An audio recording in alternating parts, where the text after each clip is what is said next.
Mr. Mayor, members of the City Council, we're here tonight for the second of what is now scheduled as two budget study sessions. We have a presentation for you tonight on the last part of the budget, which is primarily the capital improvement program and public works, public services operations. And we should be able to move through that presentation, although it's a little bit longer than some of the others. We should be able to move through that relatively promptly. Because again, as we told you at the study session last week, or we reminded you, this is your budget. Our information represents staff's proposals and recommendations.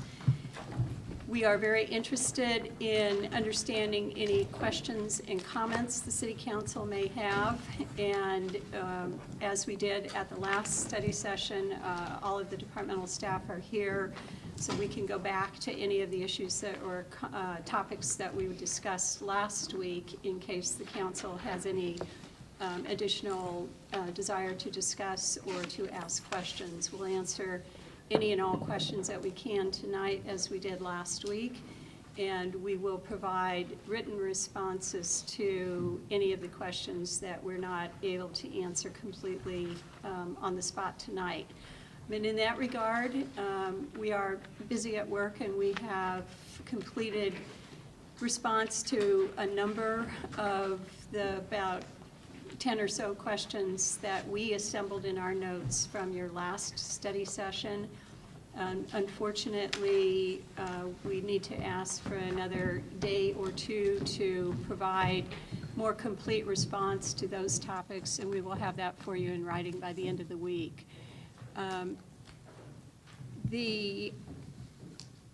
I want to just sort of bridge to where we were at the last meeting, and then I will turn over to our finance director to give you an overview of the financial status of the enterprise funds, and then we will move to the public services issues and the capital program. Just very briefly, I ended the last meeting with an oral comment about the partnership with the San Bruno Community Foundation, and I thought it might be helpful because the contributions that have been designated by the foundation to various projects and programs to be delivered by the city or in process of being delivered by the city are scattered a little bit throughout the budget. I wanted to give you a summary of what those are and where they are. You have a copy of the PowerPoint on your desk tonight, so you don't need to copy this all down. But if you have any questions, we're happy to answer it. I would just call out for your attention that there are two of the four projects that have been proposed and are in process with funding participation by the foundation. There are two projects that will require additional funds by the cities, additional city funds in order to fully complete those projects.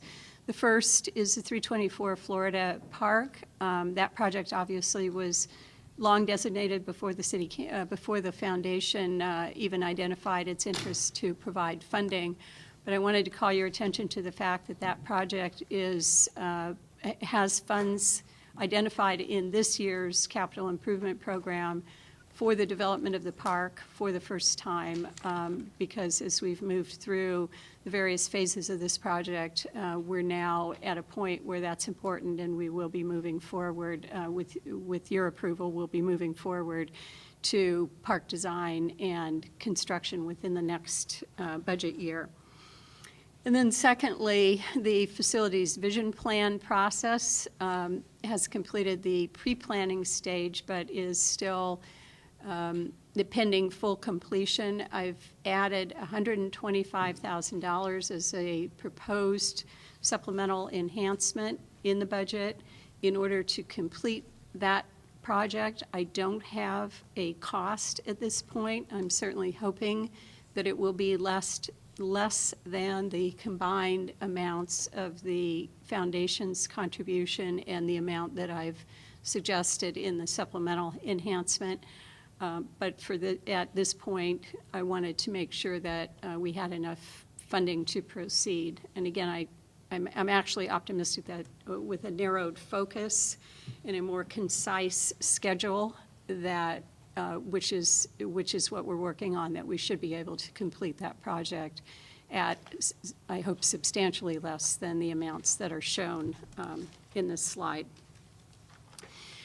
So again, we're here tonight to take any comments, questions, and to be able to respond as best we can to get you information in follow-up. You're scheduled to consider the budget for approval on June 28th at your next regular city council meeting. It would be especially helpful if we could have any questions or items that you're interested in advance of that meeting, so that we could help by responding in order to provide the necessary documentation for any action that the City Council may be prepared to take on the 28th. So with that, I'll ask our Finance Director to walk through some of the financial highlights, and then our Public Services Director to give you an overview of some of the key areas of the city's infrastructure work. As Connie mentioned, I'm going to go over the enterprise funds, their financial information, and then I will go over briefly the CIP, and then turn it over between Connie and the Public Services Director to talk about the projects. So I tried to blow it up a little bit. It's still pretty small, but I just wanted to show you that in comparing 2015-16 amended budget and the 2016-17 budget on the revenue side, we have incorporated the revenue increases that are the rate increases that the council approved recently. And also wanted to show you that if you see this, where this arrow is, this is the fees and taxes. This is the pass-through franchise fees. And if you look across, you can see they've ranged all in around $300,000 and $350,000. So typically this line should match that line. This is the 5% franchise fee to the city, and then also includes some copyright fees and VoIP fees, and these are all pass-throughs. So if you look in the previous years, you can see that it's ranged in around between 500 and 550,000. And this is because we were taking the 5% on the total. So you can see in 16-17, we've corrected that as council directed us to do, and reduced the franchise fee to the general fund. And in addition, we also decreased the equity earnings transfer by an additional $25,000. And that got us to approximately $200,000 reduction. And again, this is a $200,000 reduction to the general fund, but it's a reduction to the cable enterprise. So with that, you can see that that gives us a positive, for the first time, we did and the amended budget was a very small increase that we thought we would get, but if you look at our estimated actual, that's actually not the case. So this year in 16-17, we are anticipating a pretty big decrease in the deficit. As you know, we have a deficit fund balance. Still a deficit, it's $8.2 million, but if you look at the amended budget in 15-16, we had said it would be about 8.8. So we are making some strides. Hopefully these come out in the end that these are our actual numbers, or at least close to it. So moving on to the water fund, and again on the revenues in the water fund, you can see that they've remained pretty flat, and this is because of the water conservation caused by the drought. And if you look at the actuals, you can see that they've actually decreased. Our total revenues have actually been decreasing, even though the rates have been increasing. So let's see. So total operating expenditures in 16-17 are also pretty flat. There's actually a decrease if you look at 15-16 and compare it to 16-17. And then this line that I highlighted here is the surplus. So this money is allocated to the CIP projects.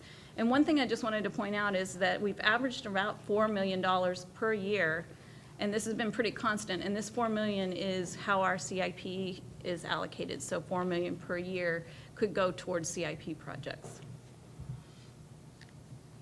And then moving on to the wastewater fund. Now, this one is doing a little better, even though we have the water conservation, and it's based on water rates, but it's based on a fixed rate. So we are seeing increases in this line item, or this revenue source.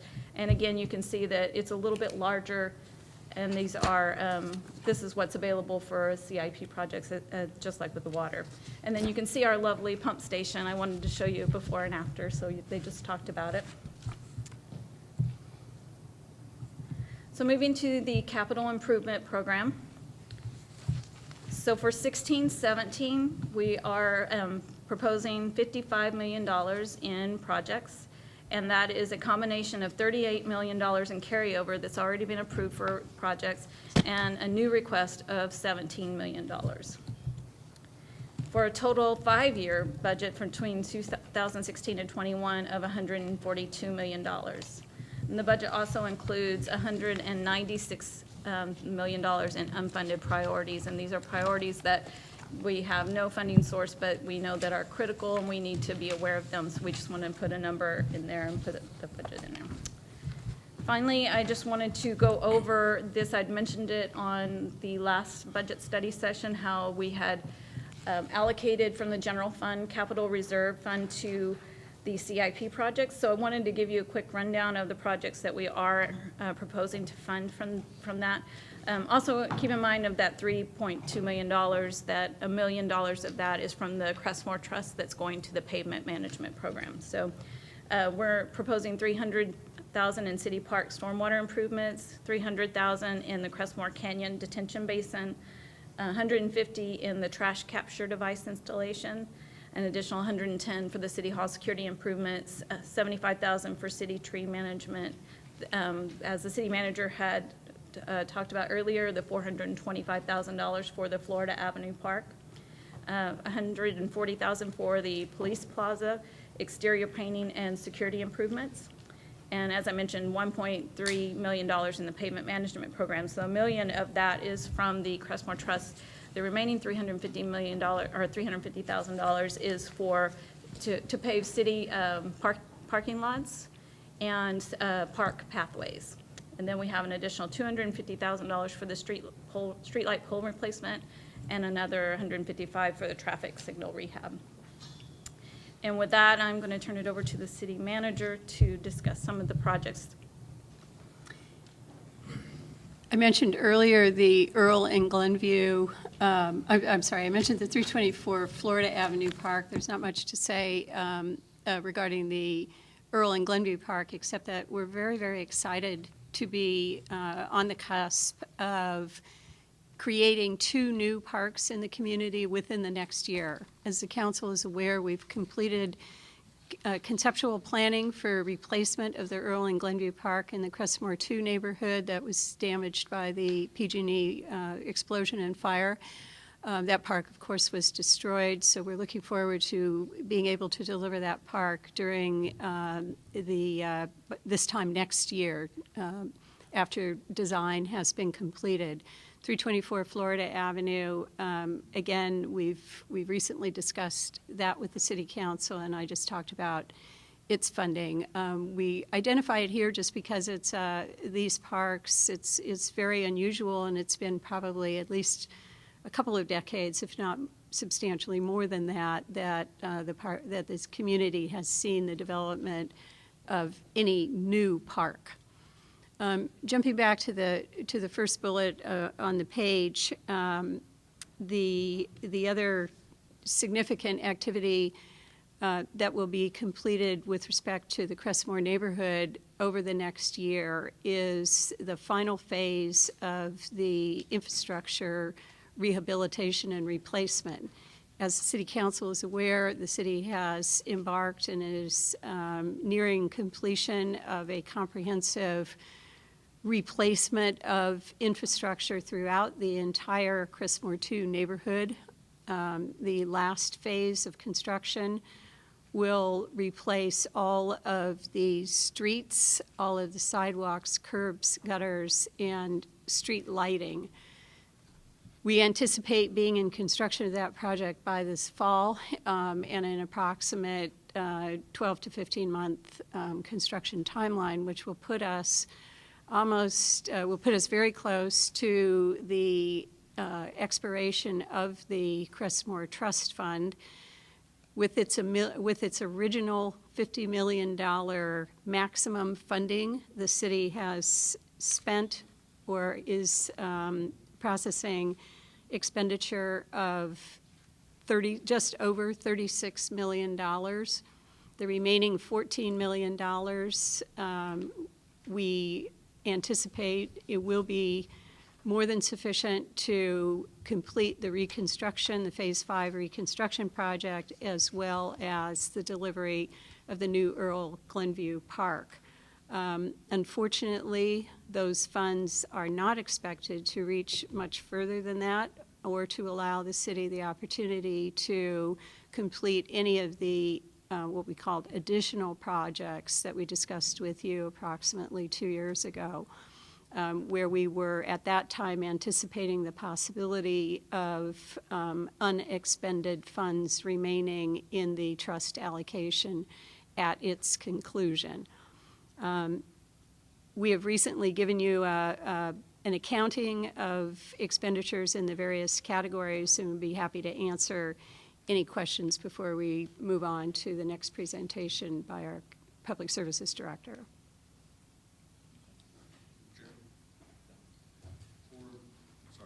Further back on the revenue on the water, you're forecasting an increase.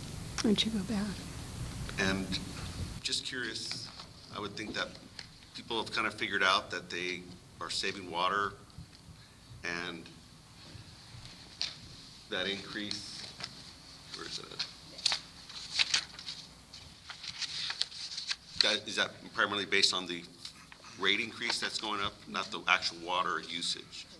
It's based basically on the rate increase, not so much that we kept the usage, I believe, level, correct?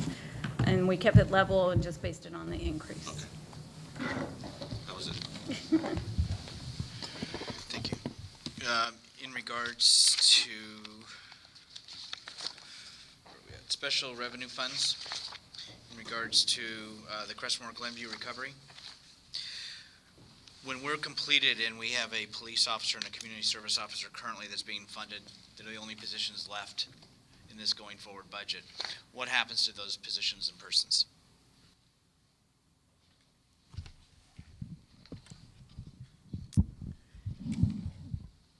So in previous years where portions of full-time staff time were allocated to activities associated with the recovery and were reimbursed by the trust fund, those are regular full-time positions, and those activities have there's less activity in those areas. But those are regular full-time positions that existed before the explosion, are continuing to exist, and they were always funded either in the general fund or within another of our funds, and were funded by reimbursement. There was a reimbursement to recognize work effort associated with those projects, associated with the trust fund. So there's no effect on the budget, and there is no proposed effect to the workforce. Okay. Any positions, and there were at various times, there were some part-time hourly positions, but those positions didn't continue when the work didn't need to continue. Okay, thank you. And this is not for now, this is just questions to be followed up on. I'd like to get the numbers for last year's overtime, professional services. I see a new item for training, meetings, and conferences, so I'd like to have that spelled out. Professional services and contingencies and others. I think I understand it, but you can just put it as far as when it's answered. That would, and special projects. Could we just ask for clarification? You're Yes. talking about the trust fund, the Glenview. You're correct. And, The Crestmore Glenview Recovery, yes. and on you're looking, H13. right, so you're looking for more detail about the amounts that are proposed in the budget? Thank you. Looking for, which I can forward to the finance director, looking for comparisons to the last year, and there was a new item that I wanted to have more detailed information as we do in the other items in the budget. And the 6910, I think I understand what it is, but I just wanted to be clear because it says trust bond of something, and then it says other, 20,000. So I don't know what "and other" means. Okay, thank you. Please, thank you. The new item, the training, meetings, and conferences, that's a combination we had spoke about, I believe, at the other study session. I had talked about operating supplies, and we had combined, we did the same thing with the training, conferences, and meetings line items. We had two separate line items, and we just combined them because they're basically the same. They were using, staff was using them the same way. So, but just so I understand, so you want just to see what our actuals are compared to what the budget is this year? The actual is correct, and I did think 6405 was new, but if you're saying you merged it, and the other item that you merged it together was that, I will double check that on your adopted budget.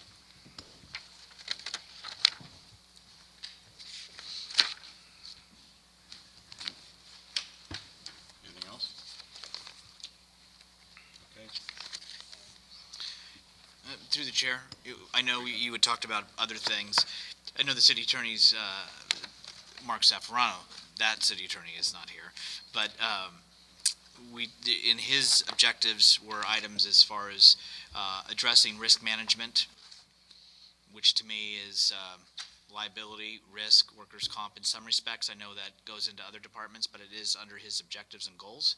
And so I'd like to get more detailed information.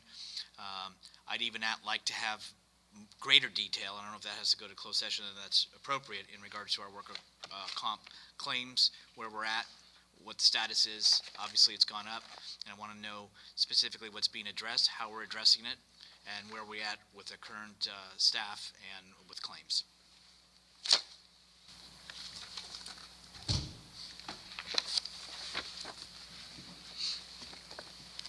Please. Good evening again. Good evening, Jimmy. Thanks. Start with the stormwater improvements section. But the aging storm system hasn't received the same attention as the water and wastewater since there's very little or no funding to support the improvements project recommended in the storm master plan. And the failure of the storm system can cause sizable damages in comparison to the water and sewer, as storm systems are designed, with much larger facilities and in order to convey the necessary storm flows. Staff has been encountering issues of deterioration within the storm drain system, and some of the corrugated metal storm drain pipelines have corroded and are in need of repair or replacement. And similar to the water or wastewater spot repair program, staff is proposing to procure an as-needed contractor to perform the repair of the storm conveyance system. And currently a one-time budget of $250,000 is requested in the proposed service level enhancement to repair known defects and for emergency repairs. In addition to this, the request, the other proposed service level enhancement request is for an additional portable pump. You saw one that was used in the wastewater in the earlier presentation, and we're currently requesting for additional portable pump. An additional pump is needed to increase the operational capabilities to provide a quick response to any flood events that we may have, and also for any potential sanitary sewer overflows, hopefully not. But so the pump will be shared between the wastewater and storm divisions. And oh yeah, the picture is what we found on the internet regarding one of the storm drain failure, where a bunch of cars basically sank into in the parking lot. That's not in San Bruno. No, unfortunately, it's not. Okay. This is a cautionary warning. Correct. Okay. Regards to the trash capture device, the city has continued to comply with increasing regulatory agency requirements as part of the new municipal regional stormwater permit adopted in November of 2015. The city is required to meet the trash load reductions that flows into the bay, and these milestones started back in 2014 with 40% reduction in trash loading, and then increases to 70% by July of 2017, and also up to 100% by July of 2022. And the city has met the short-term trash reduction efforts by implementing an enhanced street sweeping program schedule, and clean up litter removal programs, and also banned the use of plastic bags. And it's also installed more than 50 trash capture devices within the avenues area between Walnut and Angus. But to meet these new trash reduction regulations by the municipal regional permit, the installation of more trash capture devices is necessary. And these devices catch and hose the solids, including small trash, sediments, and cigarette butts. But it still allows the stormwater to continue flowing into the bay. So this new program has been established to install approximately 360 trash capture devices within the next 6 years, and with an approximate budget of $150,000 per year.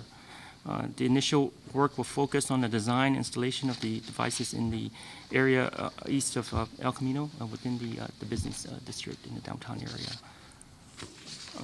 One of the projects that that's indicated in the stormwater master plan is the Crestmore Canyon detention basins, and we bring this item because we believe this project could get the bang for the buck, basically. This detention basin was constructed in the 1970s and collects and retains a small local drainage area. And it's recommended in the storm drain master plan that the detention basin be enlarged to collect additional upstream flows, thus reducing the flows downstream to the neighborhoods during wet weather. This would prevent flooding and by restoring the stormwater flows upstream, and the need for any significant pipeline improvements downstream, which the stormwater master plan indicates it costs a total of $5.3 million, and that would also have numerous construction impacts to the public. So the current work effort that the $300,000 is requested is focused on completing a feasibility analysis for the design and construction of this detention basin in the Crestmore Canyon area, and evaluating the environmental impacts. And staff is interested in having these shovel-ready design in case that can be used to obtain grants, because there are several stormwater grants that are coming up in the near pipeline, and we want to make sure that we have a project that's ready to be able to go after these grants in the near future. So, and that's what we're planning to do with this project. As far as the sure. I just wanted to kind of come down on that project too. You'll see that it's over 4 years, so we've allocated $1 million starting in the 17-18, 18-19, 19-20 budgets. And this is kind of a little different from the way we've done it in the past, because we want to save up so that money will be transferred into the CIP until it accumulated enough to actually do the project. So it's a little different than what we've seen in the past. We didn't want you to think we're doing $1 million that year. What we're doing is putting that money sort of in savings so that when it comes time to do the project, we'll have the money. Chair? The revenue, where is the revenue coming from? So that's, I budgeted to come from the general fund capital reserve, Okay. $1 million a year. It does not include any grant funding Correct. that might be obtained that might offset the amounts that are proposed to be considered for capital reserve use. Correct, so we would change the budget if a grant. Right. So the next budget would reflect that. Okay, so I have a question about Crestmore Canyon. I see we have another project that we're going to be going through there to replace the sewer. That's correct. Is that right? And so all this work in the canyon, that takes environmental review and plans and making sure it's okay. And with that in mind,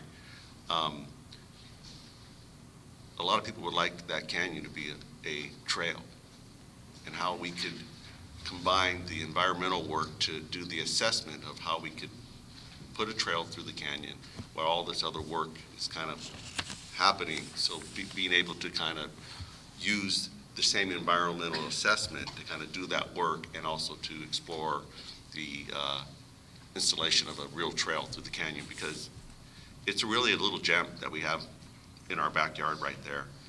And there's a lot of people interested in connecting that trail up to the other trails that are up on the other side of the hill there. So I just wanted to kind of put that out there for you to kind of start thinking about that and how we can kind of maybe combine projects to be able to get the best bang for our buck. Perfect, thanks. I'll continue to the city facility security improvements projects. The city has a couple of security improvements or the space efficiency projects proposed for implementation to enhance the public and employee safety. And the public counters at City Hall, Recreation Center, and Cable Building serves a dual purpose of providing areas for members of the public to obtain information as well as functioning as billing and payment collection points. One of the areas that we're improving is the finance and security counter, which currently does not provide adequate security measure as cash transactions are taking place in an open environment. And in addition, office is directly adjacent to the counter and does not provide privacy and adequate spacing between customers. And the new design, as you see on the lower right-hand corner of the slide there, would enhance the entire area by providing additional room inside for staff and rearranging the office spaces, and because the design actually comes out a little bit towards the hallway to provide additional space, and rearranging staff's offices to face the customers and providing a sort of like a bank teller type of a transaction window. Design has been completed, and the construction is planned with additional funding that are requested for in late 2016 here. And one other project that's being proposed is the office, the IT office space rearrangement, and to allow for a larger work area within the IT area. The other two projects that. Chair, so I don't lose the train of thought, if you don't mind. On the IT area, I know where it is currently, and I would concur with you. When you put 3 persons in a office, that is a small office. I agree. So where is the proposal to move it to? Correct. We're currently. Or is that under consideration? It is, correct. We're currently looking at the area just right in front of the entrance to the IT office. There's a management analyst that's currently sits there from HR, and we're looking at using some of the space in that area to provide additional workspace. Okay, and then when we go to City Hall, that is something I've brought up before when we talked about design and concept, something that I wanted brought to us to see it, because I think it's the first impression that we receive. I worry because even when we have visitors, and I say visitors, outside residents coming through, if we're talking about limiting that little space there, there's less space in which to somewhat host or greet folks, but here or there. Safety and security are important. I have been to probably every city hall in the county, probably like my colleagues, and to the cities, to the counties of San Francisco and San Mateo, and I'm trying to visualize and understand the concept that you're having as far as this bank teller theory. Obviously not as we see it B of A, I would hope, because to me that's just not very customer service oriented, honestly. I just have concerns on it. And so I would very much would like to have more understanding and knowledge to that. I know at most every city hall I've gone to, in the finance department's area, which we're addressing specifically, I don't see this type of security. Now, does that mean we shouldn't have it? I'm not saying that. But what I am saying is City Hall's been remodeled a few times. I want to make sure it's mindful. This would be its 3rd or 4th arrangement of some sort within that complex. So, again, I think my point's there, and I've made it before, and I want to make sure it's known again. Yeah, and we'll be happy to bring this forward. I think that's a very good suggestion before we do anything more. Now that we have a designed concept, we can bring that forward and review that with the city council so that you have a good understanding, and we have an opportunity to discuss it and make any modifications that the city council may be interested in. Those are all important considerations. I just want to jump back a minute to the IT, and I know that you expressed an understanding of the situation. This has been an issue for as long as I've been here. We've looked at just about every possible location to put our three. It's a small, compact team, but we've essentially got them shoved into a space that's about as big as a large closet. It's a good thing they get along. It's a very good thing that they get They're along close. and that they don't need any sunlight or anything to keep them working hard and productive. So we're quite anxious to. We feel like we finally hit upon an actual idea that might work after years, literally, of trying to search around the building for something that might be acceptable. So we look forward to sharing that with you as well. Marty? At the community development counter, are there any plans for improving that? And are there any addition of security cameras? So the work at the counter at the finance area in the main entry of City Hall is a first step towards consideration of changes that might need to be made. We have done some preliminary review of that area, or not? No, okay. But that was something that we had considered looking at as well.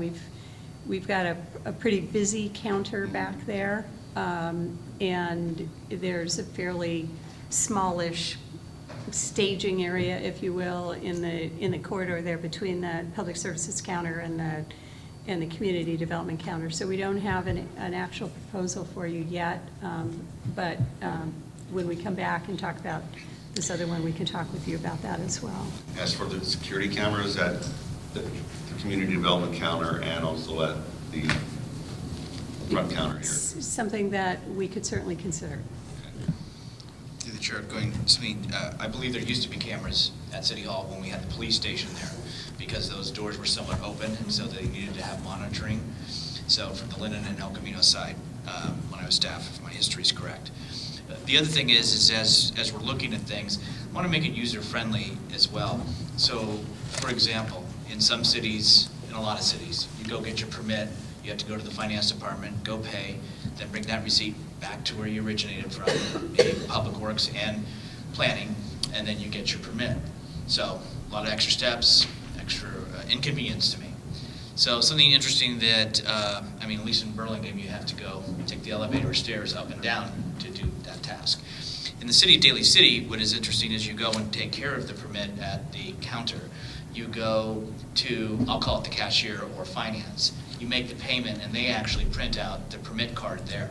So once you've concluded at that counter of Public Works or building, you actually are completed with your task. You go into that, you make your payment of check or credit card, mostly credit card, and it's given to you there. Therefore, we talked about the lines at the community development counter. That would then mean once that person has completed that task and been approved, they're done. You can go on to the next customer. You don't have to be helping your next customer and say, can I hold on just for a minute because let me get them their card because they're just coming back with their receipt. So I just want to look at the big picture rather than just focus on an aspect of it. Let's talk about flow. Let's talk about the global picture and customer service. I just wanted to quickly tell a story. It is my area, so one thing that concerns me is that my staff is sitting below the customers. So next time you come in, maybe you can look, and I do have all female staff. So one day I was coming out of the lunchroom area and coming down the steps, and I looked over and there was a customer, and the only reason I looked over, this customer was very loud, and they were leaning completely over the counter with my staff down below looking up, and you could tell she was a little intimidated and frightened, and so that concerned me. So I waited until that person at least backed off a little bit. But that's my concern. If you look at the community development counter and the public services counter, it's higher. So the people are going up to that counter and standing, whereas my staff are actually sitting at that counter and they're below the customers. So that's the biggest safety concern from my point of view. I think you have valid, and the counter is also broader at Correct. community development. The old finance department, before we remodeled some times ago, before I was on, it was more of a bank tellers type scenario, and Public Works was the finance department, and that goes back to when Terry worked here. She retired long ago, but it was more confined, it was more structured so that you really couldn't lean in. There was more barrier around it, shall we say, but they still were lower. But it does make a difference as far as somebody feeling more comfortable if an occurrence like that happens. Great, thanks. Oh, sorry. Just real quick on the doesn't police mean station. anything. Yeah, so the police department also has two security projects. One is the installation of the fencing gate at the joint on San Bruno and Bart Station Garage, and the other is the replacement of the upgrade to the security cameras and their access control system. So the fencing gate project is already underway under design, and then next fiscal year the other project will commence. So just to mention that. So for the PD, it's mostly the fencing is what we're referencing. I'm sorry. For the police, we're referencing the fencing is what you're interested in, the security for that. There are two locations, and one is the within the fencing within the parking structure at the BART and the shared parking between BART and police staff, and that will have a fence and a gate and a security system there to enclose the entire area off, and the other one is within the police station. Okay, that makes sense. I don't know why we didn't do that originally when Bart did that, because in essence, we have our officers are going out there, and somebody could be in there, Correct. right? We could all drive down there, go in there right now if we wanted. Yeah. And so I don't find it a very secure method that should have been addressed long ago for our personnel who go out at all hours of night trying to get back into their vehicles. So thank you for doing that, or considering it. Talk louder. Okay. Right. I'll talk a little louder. The infrastructure replacement programs are necessary in order to provide a reliable infrastructure that supports the demands and the need of the community. Public Services Department has continued to improve and completed various different CIP projects, and as you heard tonight, there's some maintenance operations programs that's been developed to provide the services to protect the public's health and the environment. And some of the programs that you heard today, is the utilization of the CCTV truck to investigate the sewer system problems. We also have the point of sale and then the sewer lateral warranty programs. We also currently have increased street sweeping to comply with the new requirements for the short-term and long-term trash reduction goals. Updated emergency response plans for the wastewater pump station failures. We also have now the new automated meters for residents to have the for them to have the ability to monitor their water usage, via the internet and the customer portal. As on the CIP side, we have an aggressive CIP, program that's scheduled to address all these aging and the deteriorating water and wastewater infrastructure. The replacement of the wastewater infrastructure projects includes these pump station improvements, as you heard tonight, and then these capacity pipeline upgrades to meet these Baykeeper consent decree deadline by July 2018. And these capacity pipelines, they don't not only convey the normal flows, but are upsized to convey the I&I flows as well. The city is on course to achieve this goal, to complete all these projects by 2018. And the replacement of the water infrastructure, includes the tank rehab and the pipeline replacement projects. We have numerous projects under design and anticipate these projects will be under construction in the next fiscal year. You have a piece of the 11 by 17 in front of you, and then the board here that I have here shows a total of 8 projects that have either gone out to bid or are very close to completing design. And one of the projects that I like to highlight is the Genevieve Sewer Replacement Project. It's currently out to bid, and that project will address the sewer capacity issues. And the city has sewer overflows, within Chestnut area a while back ago, and this project will divert the flows of approximately 290 homes into the new sewer pipeline to alleviate the capacity division issues in the existing sewer mains, so that will prevent any future SSOs. The project will be brought to the council in July for award for construction. The work plan that we have in place, for water and sewer lines was, we had considered to replace these water and sewer lines at the same time to streamline the work and eliminate the future disruptions to the residents and businesses, and to try to increase the cost efficiencies for that. But while the concept may be achievable for certain projects, but it's unachievable for others because there are different replacement priorities for each system. Like the water will have their own priorities, and then the sewer will have theirs. Since the current main replacement work plan is focused to meet the sewer regulatory requirements and a deadline, and the water system within those areas are being reevaluated, and just for the Genevieve project, we're proposing to or have elected to remove the water out of the design, since there are very minimal water pipeline issues within that stretch of that alignment. So staff is electing to target the neighborhoods and locations, for the water systems that have the most water leak history and capacity deficient areas, and that have minimal fire flow capabilities, so that the funds can be used where there's most need. For example, we really want to focus around the downtown area and east of Huntington area, within the avenues, and because there's a lot more water main breaks, within Taylor, Florida, in those areas, and other locations in the city, and so it's based on the collection of water leak data throughout the years that we've done.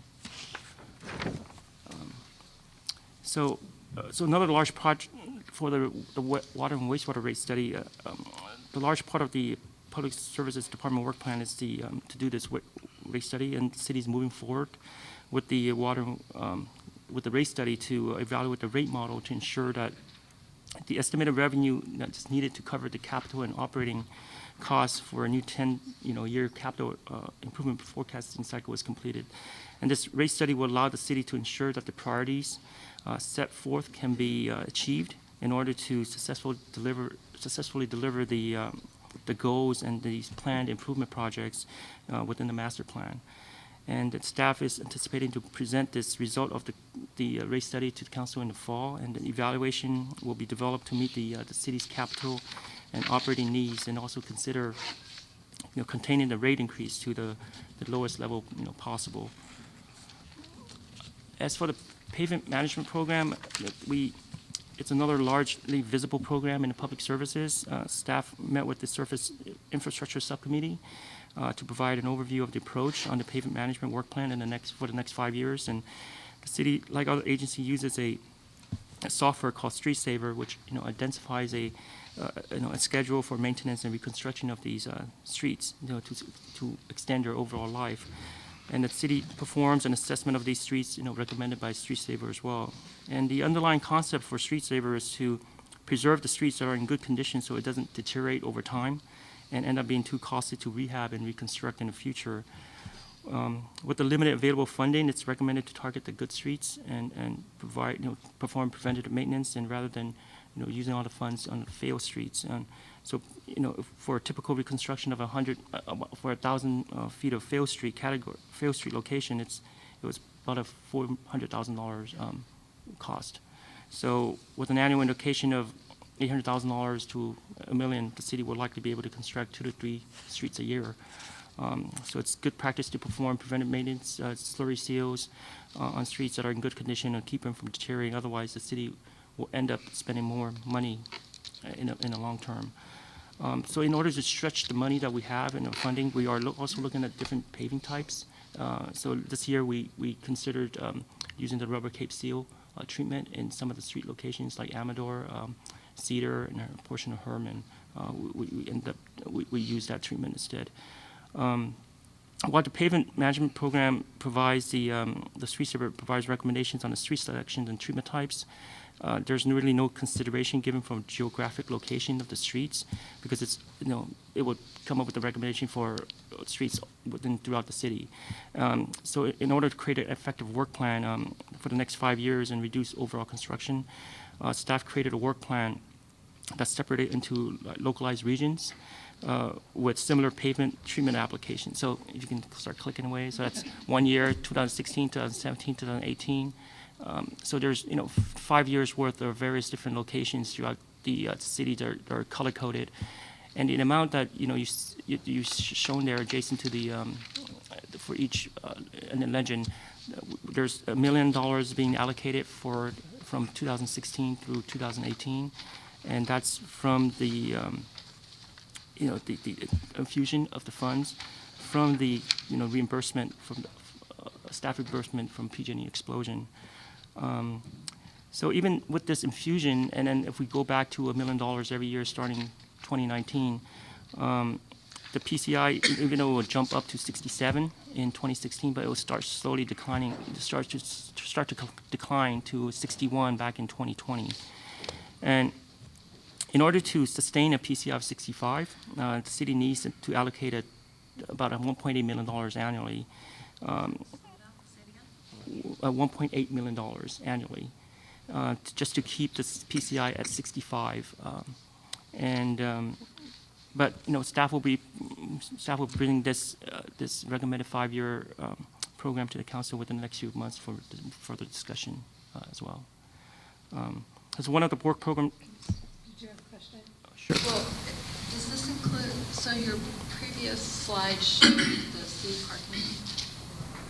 So is that included in this $2 million for next year, or is that just a picture? The city. The city parking lots? Oh, the city parking. No, it doesn't. No, it doesn't. The What? parking lots are not included in the $2 million. That's The extra. $2 million is intended to be deployed on streets. Okay, so the parking lot is. That money came from the capital reserve. It's not the street funding. But it's proposed to be done this year in conjunction with the street resurfacing program. Okay, so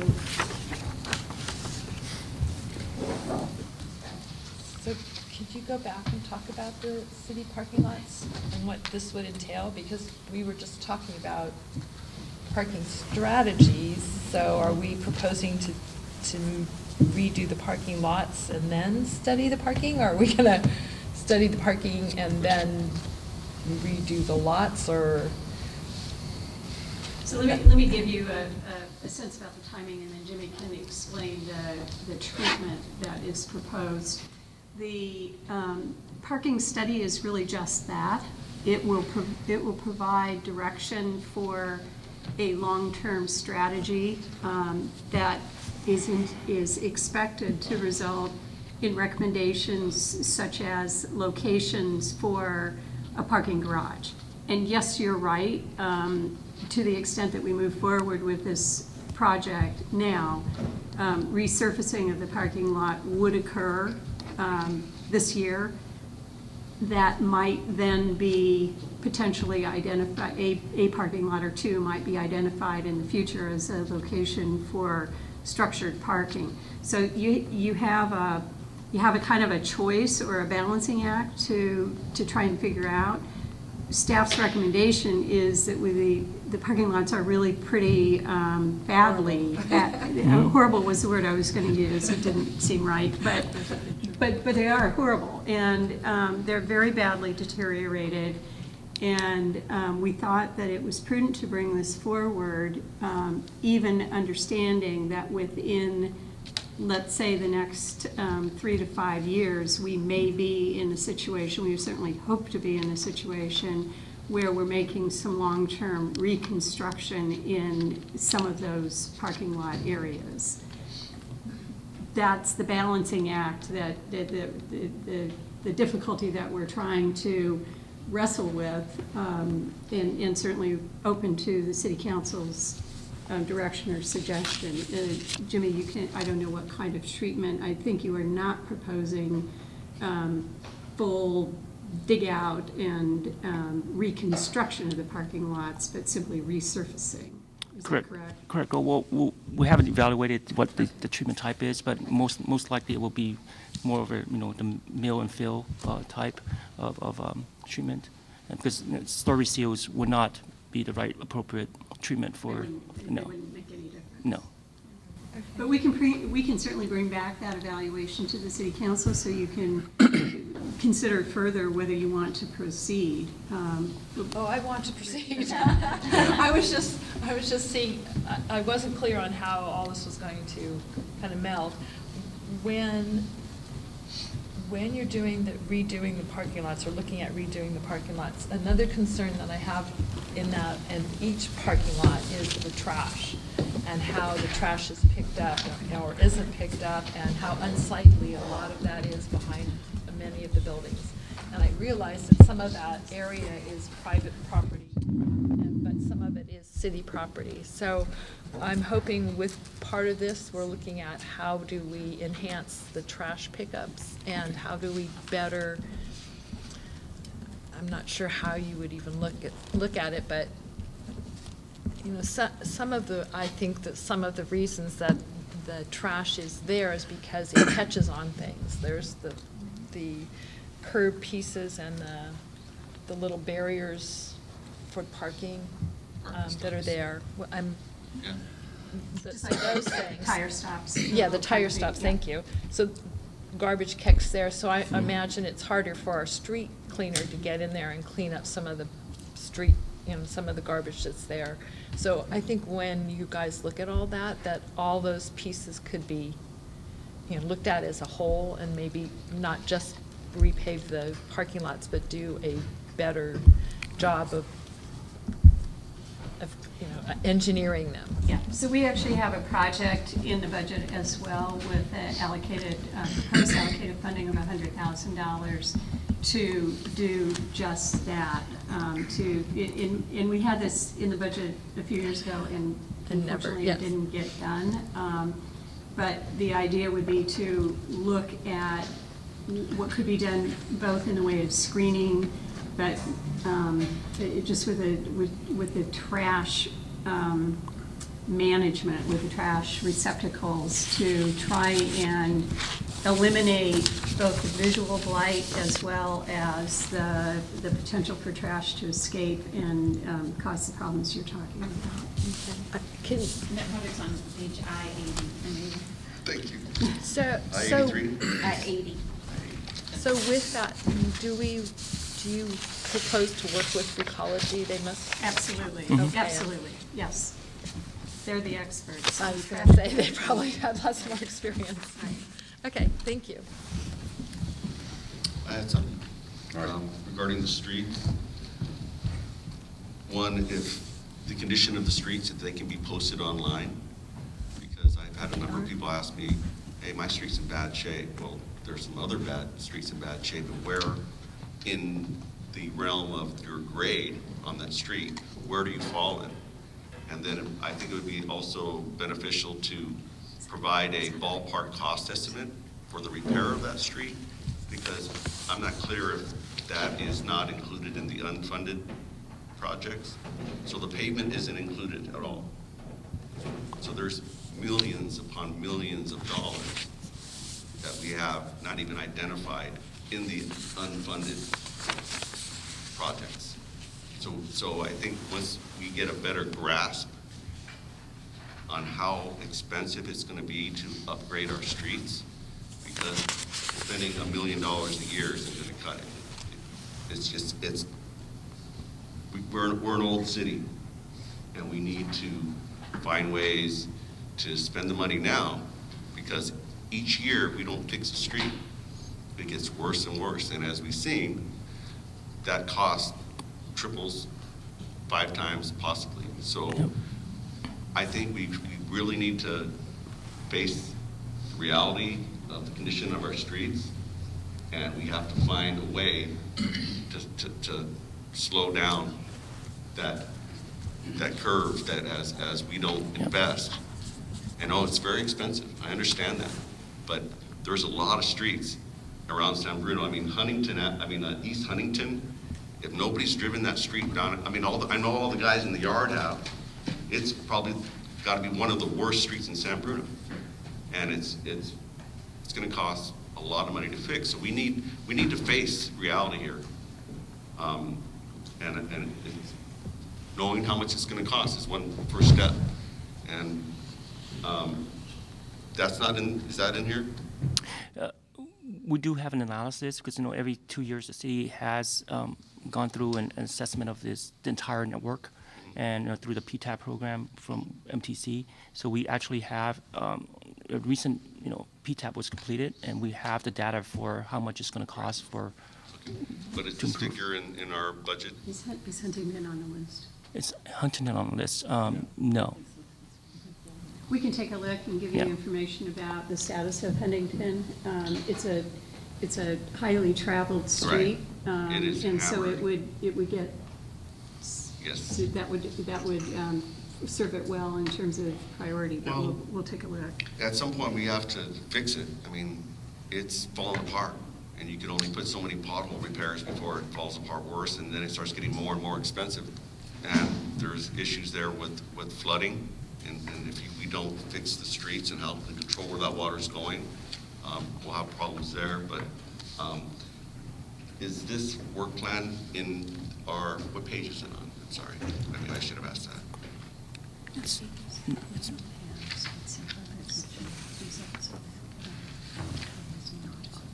No, I mean, it's in I-82 and I-83. It doesn't show this, Okay, so this, okay. but we can get you Yeah, if you want that's a good, color 'cause, copy. I mean, when some people ask, when are they gonna fix my street?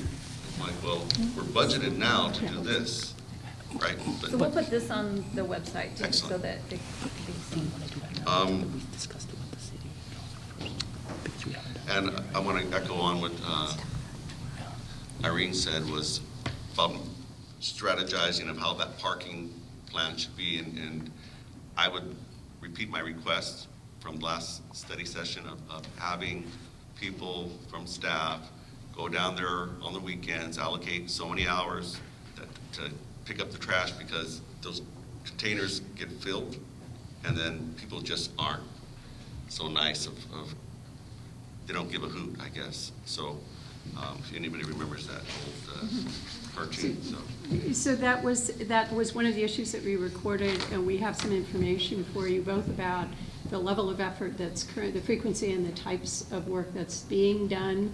And we'll be providing that to you in writing, and then if the city council wants to discuss that further, or it's up to you to add or subtract from the budget as well. So that's something that you can take up for further conversation if you'd like. Excellent. So just by way of introduction for the vehicle replacements, I wanted to remind council that we have 140, I believe it's 141 vehicles in our fleet. And every year we go through what I would call a fairly rigorous process to determine the vehicles that need to be replaced. We were working off of a 10-year replacement schedule that was prepared by some subject matter experts about 4 years ago. But we take this as a foundation, the replacement cycle, and we look at each vehicle that's up for replacement for each given year and determine, along with the departments, the use for that vehicle. We talk to the garage staff about any maintenance issues that might have been going on, maybe even anticipated repairs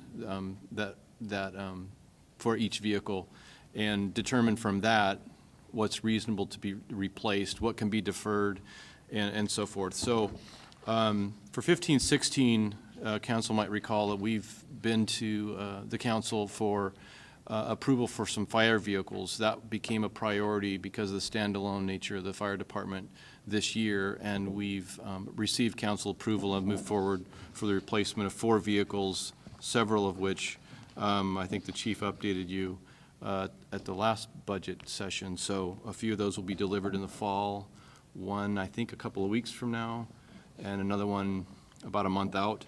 In addition, the remaining 15-16 list will be returned to council in July for your approval for those. Probably the I would say the biggest or the most expensive vehicle on that list is the aerial bucket truck replacement for the Parks Division, which is a critical piece of equipment, as you know, for their tree crew. Moving on to the 16-17 vehicle replacements, one of the things that we did different this year was move the police vehicles from their operating budget into the central garage. That's a change without too much of an impact. We worked really well with the police department, and especially over the last year and a half, we've been working with them to sort of fine-tune the equipment and outfitting for the new Explorers, which was a model change from the Crown Victoria, and that takes a little bit of finesse, and the police department's been great to work with on working through some of the issues that are always seem to, I don't know how PD does it. They cram a lot of technology and a lot of gadgets in a rig, and it's very necessary. But it also takes a lot of coordination, not only with the technology, but also with the vehicle constraints and just the capability of the vehicle without hampering the officer's ability to do their job. So it's always a dance that we do. In 16-17, we have several vehicles, several large vehicles. Chief among them are a wastewater rotter vehicle that's fairly expensive that we're replacing. It's about 17 years old. And the rotter itself is on its second chassis, so it just kind of goes to show you how that we reuse and sort of recycle where we can. The second large purchase would be for the Water Division's Vector truck, which is also fairly old and is a very critical piece of equipment because they do what I would call surgical excavation when they have water main breaks, and we have quite a few of them. I can't remember if it was 152 last year or 192, but it's a large number of water line breaks that we have every year, and that piece of equipment is vital to that operation. And they can suck out around where the water line is and work around the utilities and so forth. And that vehicle has been, it broke down last summer. It's in the shop again this week for repairs, and that's up for replacement. Also, Are these the particular vehicles shared with other municipalities, or do we share back and forth at all? the Vector truck for the Water Division tends to be, we can use it for other divisions, but the wastewater, you can imagine, gets stuff on it. So we don't do that unless it's absolutely necessary. But we have shared back and forth. And when the Water Division's Vector truck is out, we absolutely utilize the other vehicles as well. The problem with that is when we get into the wet weather or what's potentially SSO time of the year, then we're kind of in a spot. If we get into a jam, we don't have a vehicle. They're very hard to rent a Vector truck. They're about $8,000 or $9,000 a month if you can find one. So it's a critical piece of equipment. It's on the list, and we will bring those vehicles to the council in probably September of this year for your consideration. But I wanted to give you a heads up. Also in 17, we spent the last 6 to 9 months looking at, and I know the council has asked this question before, about electric vehicles. And we recently got some information for, obviously to get an electric vehicle, we have to have a way to charge it. And for a recent quote is about $20,000. We can get electrical charging station at City Hall, very close to the fire station, and possibly make it available for the public.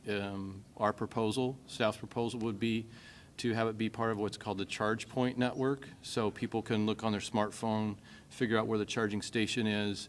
We would have administrative rights to adjust what we would charge if we want to charge the public. We would have a code for city vehicles, possibly for city employees, but that technology is there. We've done that research, and I think that we would be prepared to bring something to council in short order if directed to do so. But so the quote is about $20,000 for the unit at City Hall. We've also have a proposal for a charging station at the rec center. And we think that's another spot where the public is in and around quite often, and people might benefit from that during the week, weekends, nights, whenever. And that one's a little bit less expensive, about $13,000. We're lucky in that we've got some infrastructure close by at both locations, so it's not as expensive as it could have been. Just so you know, CCAG will be having grant opportunities just for electric charging stations? And we've been looking at those, and we've missed the first round, and I think that's one of the things that the director and I have talked about. I know the city manager's office has asked us to look in that as well. They are big into what they call the fast charging stations. They want to give money for those. They're about $40,000 just for the station. This is just brand new money, so I don't know if it's the same pot. I'll find Okay. out. 'Cause I Brand think we new or just- old money, we'll take either one. Okay. But they do have incentives for vehicles, and they range, depending on what vehicle that you might purchase. We've looked at, in the 16-17 vehicle list, we have a couple of vehicles that are in our motor pool, or our pool vehicles. Those are typically inspection vehicles. Engineering staff may use it. But a lot of times those vehicles don't necessarily leave the city of San Bruno very often. And they would be great to have for electric vehicles. And the cost differential between what we are proposing was a Ford Fusion sedan hybrid and an electric vehicle is a couple $1,000s. So vehicle-wise, we won't see that much of a difference. It's the infrastructure that we need to put in place first, and I think we'd be a benefit to the public, so. Okay, I'll find out. With that? Any questions? Through the chair, real quick. How many backers trucks do we currently have? We have 3. Thank you. And if I believe my memory is correct, the reason we did the truck and the engine for the fire was also because there was a cost savings of around $80,000 to do it at the same time. You asked about, or you mentioned about the bucket truck in the Parks Division for the tree trimming. Has that been purchased, or is that in the implementation? We'll be bringing that to council in July. Okay. That's part of the 15-16 approval in the budget. 15-16? 15-16, yes. So it already was approved. It's approved as part of the budget, but we haven't got final approval from the council yet. Understood. So, give me a ballpark of how much one of those costs. 110. No, that's good. I guess the reason I asked too, because obviously there's maintenance, there's this, and I wonder to the manager is, have we ever looked at outside the box, trying to be innovative, about what it costs us to maintain it, house it, et cetera, purchase it, do the equipment reserved for it? Is there a value for us more outsourcing that so that the staff that currently does those tasks can be utilized for these new parks and the median project that they want to expand and other aspects? And I don't know where the cost savings could be, and if it were equal or somewhat teetered one way or the other, do we get more bang for the buck as far as trees being trimmed in a better cycle? Yeah, I'm not aware that we've done that specific research, but I think that is a really great idea. Once in a while. Well, because I'm just saying, without doing any analysis, No, I I think there's some feasibility to that because it's a defined programmatic endeavor. Now, whether we would save the cost of a bucket truck, I'm not 100% sure, but we'll certainly take a look at this and get some more information back to you. Thank you. Anyone else? All right. So we just have, really, just in conclusion, wanted to show you the slide with the summary of all of the supplemental enhancements, as we've done in prior years, divided between ongoing amounts, which are contained within the revenue to expenditure surplus or funded in another manner. In this case, some of that funding, because the 500 is a little bit more than the $400,000 revenue to expenditure surplus in the general fund, the remainder is enterprise funds. The other one-time costs are typically funded from one-time revenue sources. Again, this is the way that we have presented proposed enhancements to you in each of the last several years. It wasn't my intent to go through these in any detail. In the budget, there is a summary of each of these items. And most of these items we have gone through with some amount of discussion as we've gone through the various presentations last week and this week. I'd be happy to take any questions. I'm sorry, I should have asked a while back. We talked about the storm drains and the street sweeping, that we increased it. But at one point, a long time ago, we were talking about changing the street sweeping map, I guess, and posting different streets and then starting where they are and then continuing up the mountain or the hills and doing that. Has that gone anywhere? Are we going to look at that again? So we would.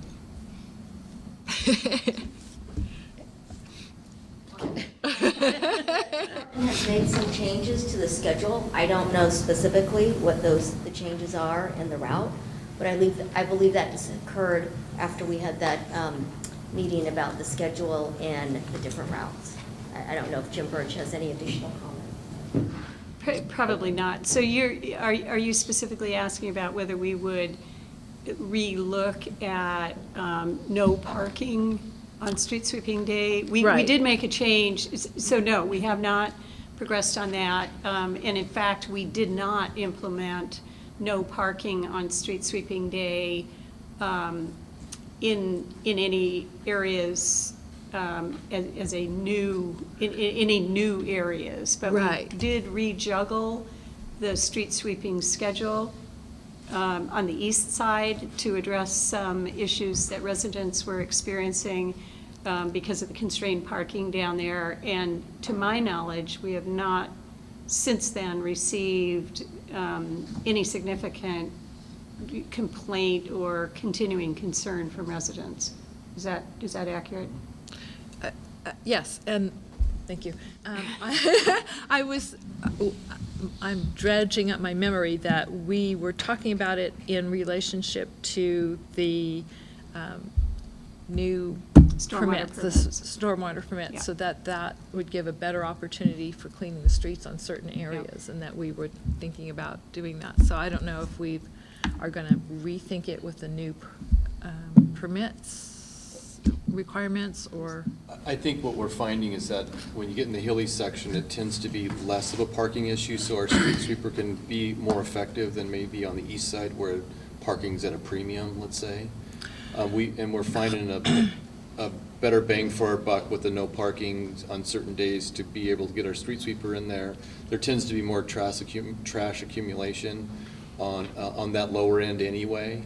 And so just because things are so congested, but I think the cost is one of the factors to do the no parkings up on the hill would be pretty cost prohibitive with the amount of result we might gain from it, I guess. Yes, I know we talked about that, but Yeah. I was thinking of just, I think Linden and parts of Genevieve and just certain areas that tend to be very congested and still narrow streets. It's just something we talked about before, and I wanted to make sure I mentioned what we it. talked about was, at that time, the new stormwater permitting process was a little bit more evolving. Right. And we weren't as clear about the requirements, but I think what we'll do is go back and re-look at that, just to make sure that our capture of trash with the existing program, or whether we think we need to expand the program in order to get more trash, whether that's a necessary strategy in order to address what we know about the permit requirements. Okay, yeah, thank you. And we can certainly look at those streets on the west side, but in the flatter area of the Right. city, which is, I think, where you're talking about. Yeah. Okay, thank you. I got something for you. Revenue side, there's that one property on Catalpa that the city owns, and there's a housing shortage, and that property is worth $600,000, and currently its use, back when I was aware of it, was police storage or just some storage. So have we considered increasing our housing inventory and getting some revenue from that property, and not only the house, but the actual taxes on that property, and actually helping Mark Sullivan reach his goals of housing, right? So I was wondering if you could comment on that a little bit. Sure, we can certainly take a look at it. That building is and has been, at least in the recent last many years, been used for, I believe it's primarily police record storage or police stuff storage. I'm not sure that structure itself, well, let me say this. It wouldn't be just a matter of moving stuff out of there and then selling a house. It's not habitable. It's not a house. It's a house. It used to be a house that's been made into a bunch of shelves. So we can certainly look at what would be necessary in order, what the costs and benefits might be, and what alternatives for any necessary storage. We're happy to do that. Suggesting selling it as is. Yeah, or Right. knocking it down and They can selling do it. whatever they want with it to stay out of the choosing, which is highest bidder, and we'll have it at City Hall, and, people can bring their bids. The other question I have is regarding the debt service. I know the San Bruno Community Foundation was looking at ways to invest their money, and we're currently paying 5 to 7% interest on our 2,000 certificates of participation, which is a great return. And I would think that possibly, if it's possible, legally possible, that the Community Foundation could look into buying that debt and getting a better return a safer return on their money, and any other of these debt service requirements that they could look into that. So the certificate of participation that you're talking about is RDA, former RDA debt. So that is paid through the ROPS. And so if we were to redo it or anything, it would have to be approved by the oversight board, and then would have to go to the Department of Finance to approve it. So it's a very big process. It's not, because it's not really the city's debt. And then also, so even if we refinance to a lower rate, I know that had been brought up. Could you stop for just Sure. a second? It's actually the city's debt, but it's paid by redevelopment funds. Their redevelopment, it was issued by the city, but the finance director is accurately describing the How it's funded. great complexity of dealing with that. And it's one of the, Can I just ask a clarification? Sure. We lent the money to ourselves, and that's a decent return? No. No? no, the city issued the debt. Okay. And as part of that debt issuance, the redevelopment agency, the city entered into an agreement with the redevelopment agency when it existed, whereby the redevelopment agency pays the debt service. And now that redevelopment has been abolished, what the director was saying is that it would be probably prohibitively complicated to get the necessary approvals from the oversight board and the Department of Finance to make the kind of adjustment that you're suggesting. It would most likely result in a situation where we could be subject to no longer being able to take advantage of redevelopment funds coming back to us that are continuing to pay that debt. Okay. Is that a fair statement? Yeah, so it's paid through like the ROPS, Right, through, based on that, yeah. Anything else? Rico. Well, thank you. You're next. Real quick, we talked about, Jill just bringing up two things, other questions that I may have had. I'll forward those in the sake of time, and we don't want staff to have to be here tomorrow. On the recommended service level enhancements in regards to the city clerk's office, I think I understand the request, but with it going to be appointed, with this not being brought forward yet to the council on the structure, currently the deputy city clerk serves at the pleasure of the city clerk, who has been elected but is going to be appointed. So I'm wondering, are we putting this ahead before we even really have a system in place as to how that office structure will be done, or the appointment process will be? So before we start adding that, I'm trying to ask that question, because obviously, before we know it, next November we'll be here, and we will be required at that point to have an appointment made before Carol leaves office, correct? And the So that treasurer. is correct. The city clerk position becomes appointed as of November 2017. That's a year and a half from now. I think that I understand the issue that you're raising. The situation, though, is that we do have a city clerk who works full-time, and we have a deputy clerk, and the workload between those two individuals, which I would anticipate continuing, does require the attention of the two employees that we currently have. We can certainly do an evaluation if that's the desire of the city council. Well, I just want, before we make decisions, you can't go back. You can't make something full-time. Say, well, now that we look at it in October of 2017, we think we should do it differently. I don't think that's fair either. I do understand it's a little bit of ways. If I'm not mistaken, the .25 part of the position currently had been because of the Glenview Crestmore disaster.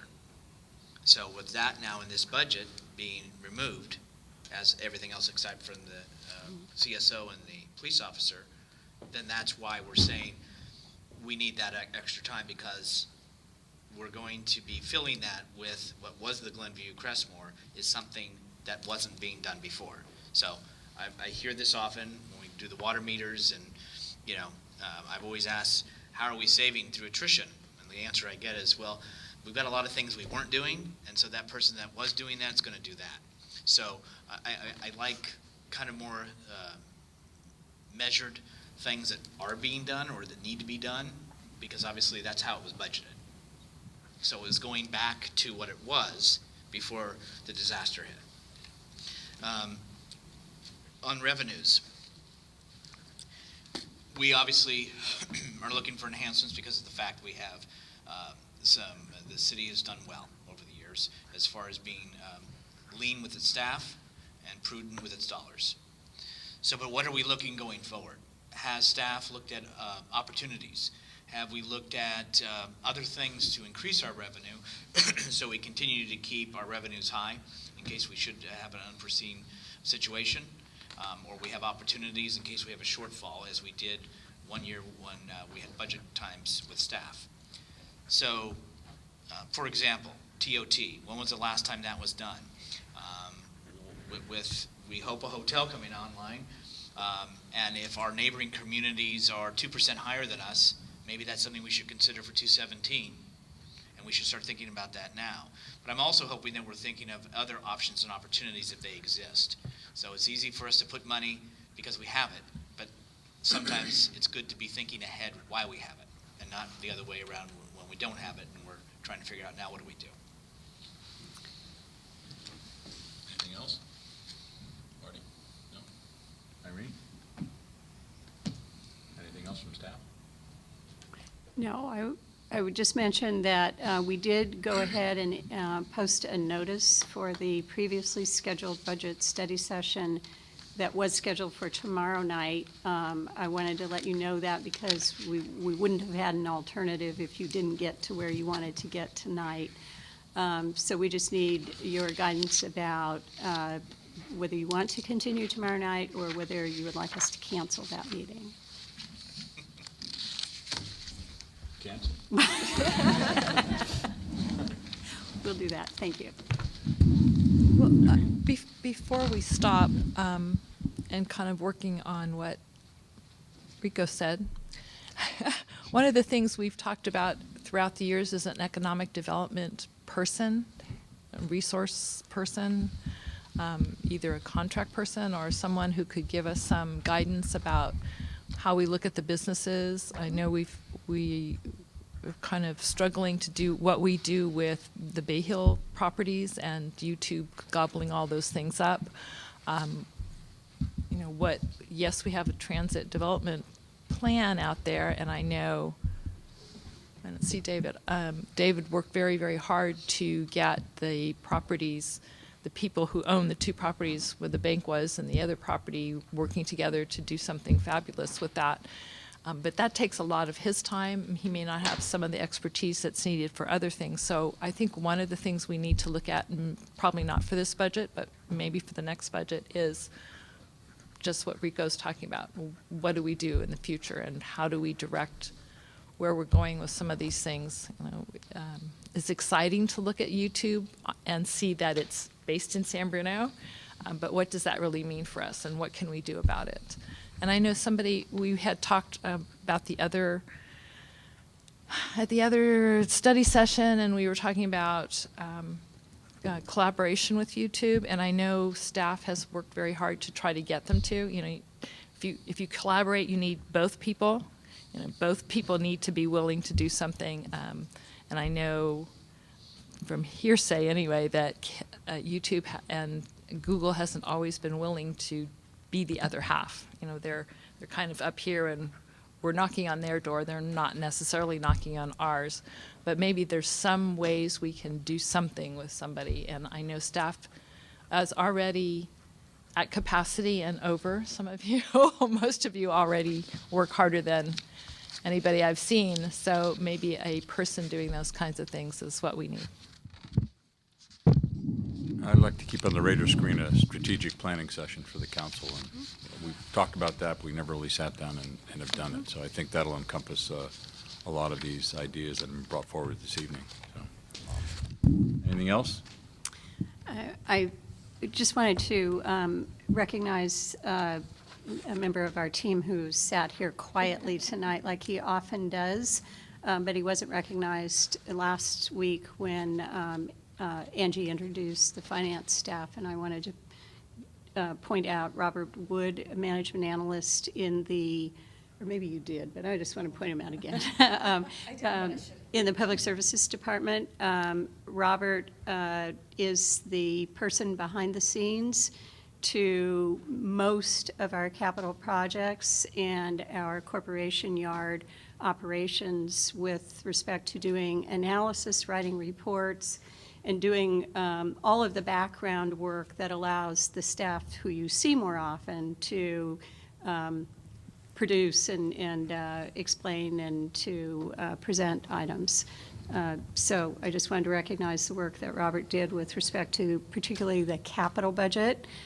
Angie had a team of people doing the operating budget. We had Robert doing it's not exactly correct, and Helen doing the capital budget. So we're very, very appreciative of the work that the staff has done. It's a great deal of effort, and we hope that the budget reflects both a story, but also a clear explanation of the important decisions that it includes. And we're, again, continuing to be happy to take your questions.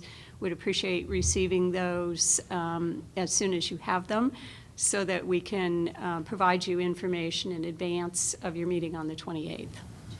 Does Mr. Wood, for all the effort and work, and you've sat listening to all of us, is there anything you'd like to say this evening? No. It's all done. I have more to add. All right, Robert. Okay, and then, once again, we need to recognize Jennifer Dianos, who's always ready to do anything and everything that needs to be done with respect to all of the budget. So, again, thank you, Jennifer. Yeah, she's in the back there. So we've got a tight, high-functioning, and very, very hard-working team. So, thank you. Robert, a special thanks to you, and once again to Connie and all of you. There's a lot of work in here, and a lot of work left to be done, but we're finally seeing the fruits of all of our labors come out here. So thank you once again.